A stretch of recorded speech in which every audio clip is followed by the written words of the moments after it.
தூங்கும்போது நான் செய்கிற சில ஒர்க்ஸ் எல்லாமே ஷேர் பண்ணியிருக்கேன். ஃபஸ்ட்டு வந்து கிச்சனுக்கு வந்தேன்னா டைம் ஃபஸ்ட்டு செட் பண்ணிக்குவேன். 20 மினிட்ஸ் அப்படின்னு ஃபிக்ஸ் பண்ணிக்கிட்டேன்னா அந்த 20 மினிட்ஸ்க்குள்ளே நான் கிச்சன் க்ளீன் பண்ணிடுவேன். சிங்க் ஃபுல்லாக பாத்திரத்துல இருந்து கழுவி வச்சுருவேன். அண்ட் தென் வீடு கூட்டிக்குவேன். துணி காய வச்சுருந்தேன்னா மடிச்சு வச்சுருவேன். இது எல்லாமே கம்ப்ளீட்டாக முடிச்சிடுவேன் அந்த 20 மினிட்ஸ்க்குள்ளேயே.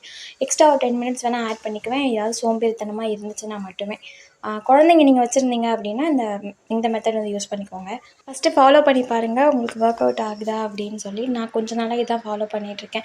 அண்ட் தென் வந்து துணி கொஞ்சம் இருந்துச்சு. சரி இதெல்லாம் வந்து துவைச்சி போட்டே 3 நாள் ஆச்சு. அது சேரில் தான் கிடந்தது. ஸோ அன்றைக்கி மடித்து வச்சுட்டு அதுக்கப்புறம் அடுத்த வேலை பார்க்கலான்னு மடித்து வச்சுருக்கேன். ஆனால் திருப்பி அதை எடுத்து எப்போ ஷெல்ஃபில் வைக்க போகிறேன்னு தெரியல.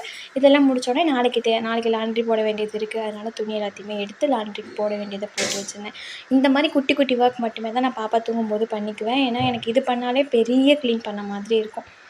நீங்கள் யாராவது இந்த மாதிரி டைமிங் செட் பண்ணிவிட்டு உங்களுக்கு ஒர்க் அவுட் ஆச்சு அப்படின்னா கண்டிப்பாக கமெண்ட்டில் சொல்லுங்கள். உங்களுக்கு உங்கள் வீட்லேயும் குட்டீஸ் இருந்தாங்கன்னா நீங்கள் எப்படி டைம் மேனேஜ் பண்ணி ஒர்க் பண்ணுவீங்க? அண்ட் தென் வந்து உங்களை